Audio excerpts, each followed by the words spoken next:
안녕하세요. 오늘 당신과 함께 아주 깊이 들여다볼 자료는 로마서 10장입니다. 네, 이 본문은 딱 시작부터 구원에 대한 아주 강한 열망, 특히 저자가 자기 동족 이스라엘을 향해서 품고 있는 그 간절한 마음으로 이야기가 시작되죠. 맞습니다.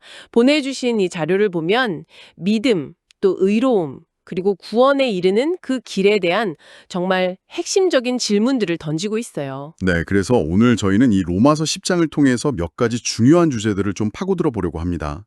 예를 들면 이스라엘의 그 열심, 근데 왜 지식이 부족했나 하는 문제라던가 그리고 율법으로 얻는 의랑 믿음으로 얻는 의, 이게 어떻게 다른지 그 대조점도 중요하고요. 그렇죠.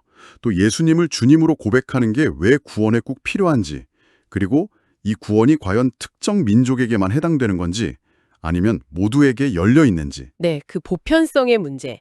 그리고 마지막으로 이 메시지를 전파하는 것, 이게 왜 반드시 필요한가까지도 다루게 될 겁니다. 자, 그럼 이 흥미로운 구절들이 어떻게 서로 맞물려 돌아가는지, 또 그 메시지가 오늘을 살아가는 당신에게, 당신에게 어떤 의미를 줄 수 있는지 지금부터 한번 차근차근 파헤쳐보겠습니다. 좋습니다. 첫 부분부터 볼까요? 1절에서 저자가 자기 동족 이스라엘이 제발 좀 구원받기를 정말 간절히 원한다고 말해요. 네, 그 마음이 느껴지죠. 그런데 바로 2절에서 날카로운 지적이 나오잖아요. 그들의 열심은 대단하다. 그런데 그게 올바른 지식을 따른 건 아니었다. 이렇게요. 이게 열정은 있는데 방향이 좀 틀렸다는 걸까요? 정확합니다. 바로 그 열심과 지식의 어긋남, 그게 핵심 포인트예요. 3절에서 이게 더 구체적으로 드러나는데요. 아, 3절이요. 네, 그들이 하나님의 의, 그러니까 하나님께서 예수 그리스도를 통해서 마련해 주신 그 구원의 길이 있잖아요. 걸 제대로 알지 못했다는 거예요. 아하. 그러다 보니까 결국 자기들 나름의 기준, 자기들의 노력, 이걸로 의롭게 되려고 하는 자기 의의를 세우려 했다는 거죠.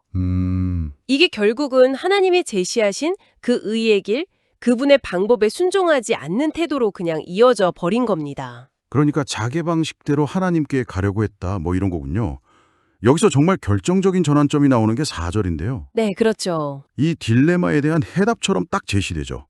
그리스도는 모든 믿는 자에게 의를 이루기 위하여 율법의 마침이 되시니라. 네, 이게 정말 중요한 선언입니다. 그러니까 율법 조항들을 하나하나 다 지켜서 스스로 의로워지려고 애쓰던 그 시대가 이제 그리스도가 오심으로써 끝났고, 이제는 그분을 믿는 믿음, 이걸 통해서 의롭다고 인정받는 새로운 길이 열렸다는 거잖아요. 맞습니다. 당시 율법 중심의 사고방식에서는 이건 뭐 거의 혁명적인 발상이었죠. 그렇죠. 패러다임이 완전히 바뀌는 거네요. 인간의 행위 중심에서 하나님의 은혜 중심으로요. 네, 이 대조를 조금 더 확장해서 볼 필요가 있는데요. 5절을 보면 모세 율법을 인용하면서 율법으로 말미암는 의의를 얘기하거든요. 아, 율법을 행하면 살 것이다. 네, 그렇죠. 율법의 요구를 완벽하게 행하면 살 수 있다. 뭐 이런 원칙인데 사실 인간의 연약함 때문에 이게 가능한 길이 아니었잖아요. 현실적으로는 불가능하죠. 그런데 6절, 7절은 믿음으로 말미암는 의의가 어떤 건지를 아주 생생하게 보여줘요.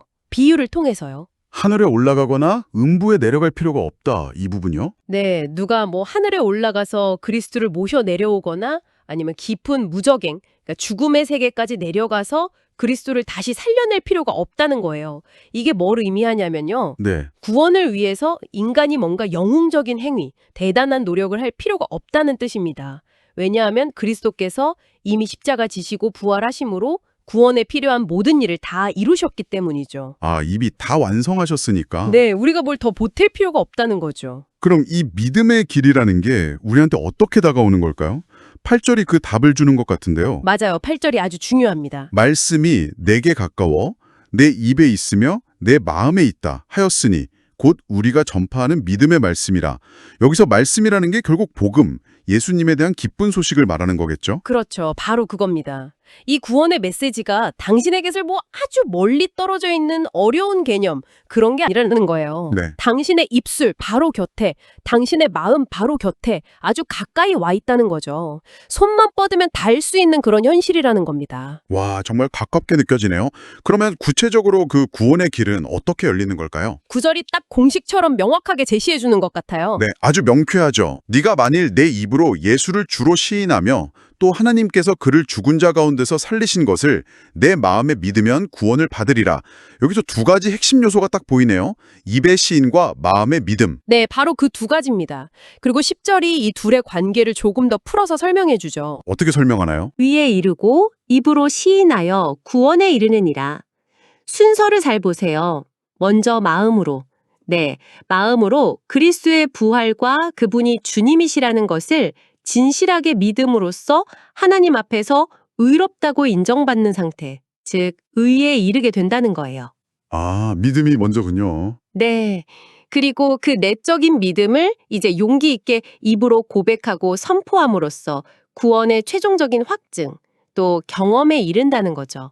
그러니까 마음속의 확신과 밖으로 표현하는 것이 분리되는 게 아니라 하나로 연결되어서 구원을 이루는 과정이다. 이런 말씀이시군요. 맞습니다.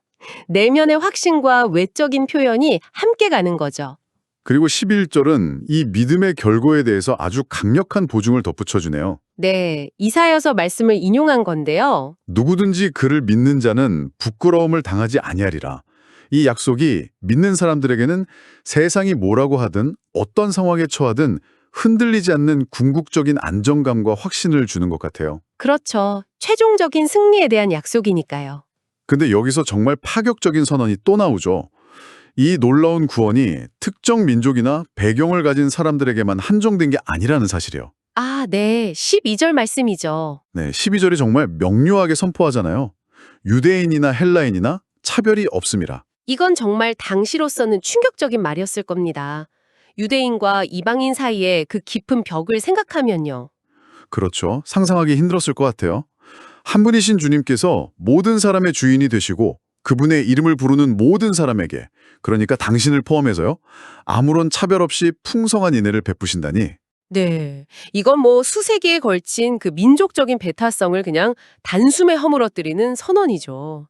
구원의 보편성에 대한 아주 핵심적인 통찰입니다. 그리고 13절은 이 보편성을 구약 요엘서 말씀을 인용해서 더 강하게 뒷받침하고요. 맞습니다. 누구든지 주의 이름을 부르는 자는 구원을 받으리다. 누구든지. 이게 정말 중요하네요. 혈통, 민족, 사회적 지위, 과거의 행적 이런 거 다 상관없이 누구든지 주님의 이름을 부르기만 하면 구원에 이를 수 있다. 문이 정말 활짝 열린 거네요. 네, 활짝 열렸습니다. 그런데 이 보편성의 선언은 자연스럽게 다음 질문으로 이어지게 만들어요. 어떤 질문이죠? 그렇다면 사람들이 어떻게 주의 이름을 부를 수 있게 되는 걸까 하는 거죠. 부르려면 일단 알아야 할 텐데요. 아, 그렇죠. 모르면 부를 수가 없으니까 바로 그 지점을 14절, 15절이 아주 논리적으로 파고드는 것 같아요. 질문이 꼬리에 꼬리를 물고 이어지죠. 네, 맞아요. 연쇄적인 질문이죠. 들어본 적도 없는 분의 이름을 어떻게 부릅니까?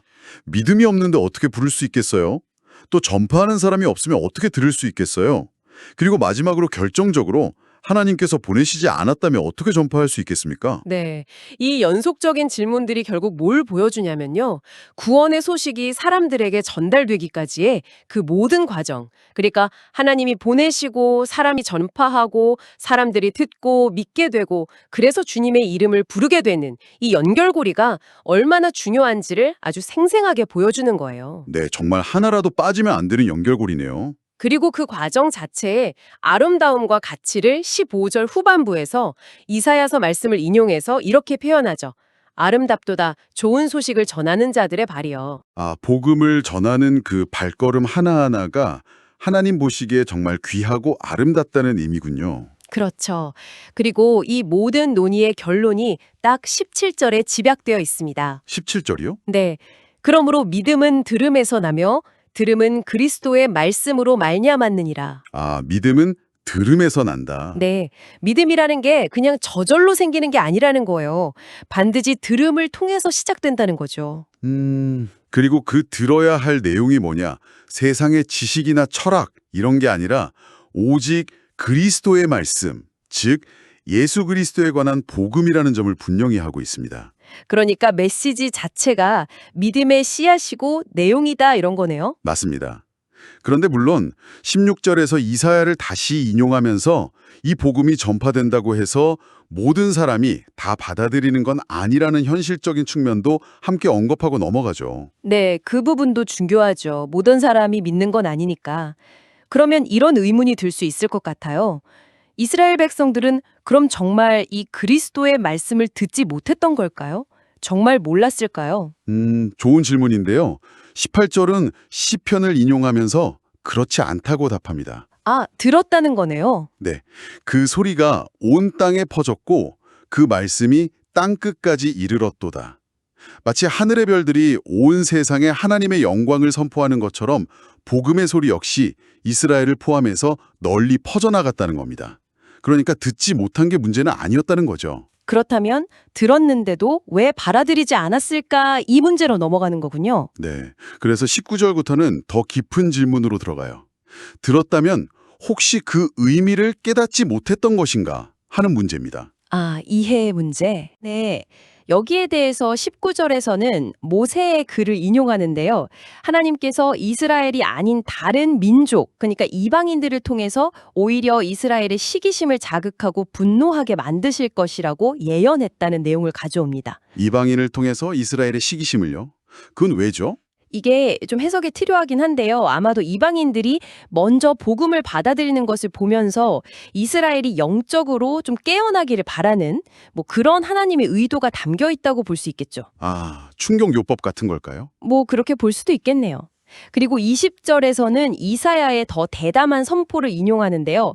하나님을 적극적으로 찾지도 않았던 이방인들에게 하나님께서 먼저 자신을 드러내시고 만나주셨다는 내용이에요. 와, 이건 또 하나님의 주권적인 은혜를 보여주는 거네요.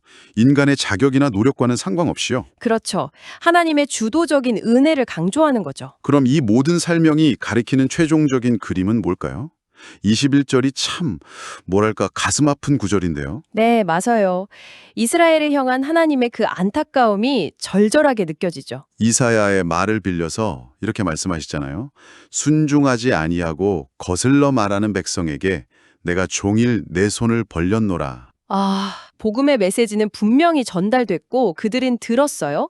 그런데 많은 이들이 순종하지 않고 거부하는 반응을 보인 거죠. 네. 그럼에도 불구하고 하나님께서는 포기하지 않으시고 마치 사랑하는 자녀를 기다리는 부모처럼 온종일 팔을 벌리고 그들이 돌아오기를 기다리셨다는 그 모습이 정말 강렬하게 그려집니다. 네. 하나님의 그 끝없는 인내와 사랑이 인간의 불순종과 너무나 대조를 이루는 장면이죠.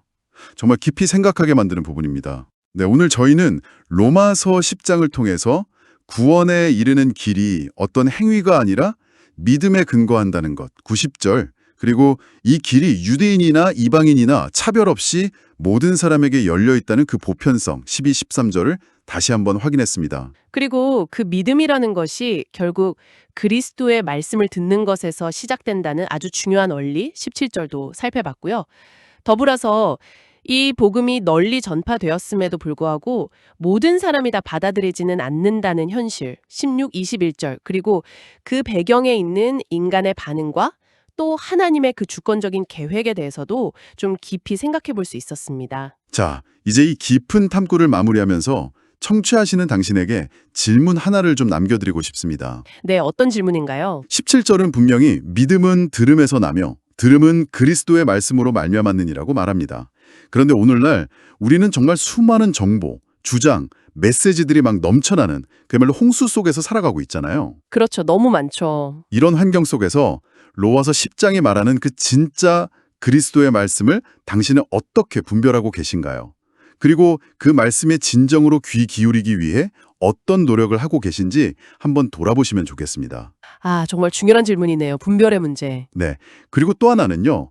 19절부터 21절에 나타난 그 그림 있잖아요. 하나님은 끊임없이 부르시고 손을 내미시는데 인간은 다양한 반응을 보이죠. 순종하기도 하고 거부하기도 하고 무관심하기도 하고 심지어는 시기심이라는 감정까지 느끼고요. 이런 역동적인 관계가 오늘 당신의 개인적인 믿음의 여정이나 혹은 당신이 속한 공동체와의 관계 속에서는 어떻게 나타나고 있다고 생각하시는지 이 질문들을 마음에 품고 잠시 성찰하는 시간을 가져보시는 것도 의미 있을 것 같습니다. 네, 로마서 10장에 담긴 이 풍성하고도 심오한 의미들을 오늘 당신과 함께 이렇게 나눌 수 있어서 참 뜻깊은 시간이었습니다. 네, 경청해 주셔서 감사합니다.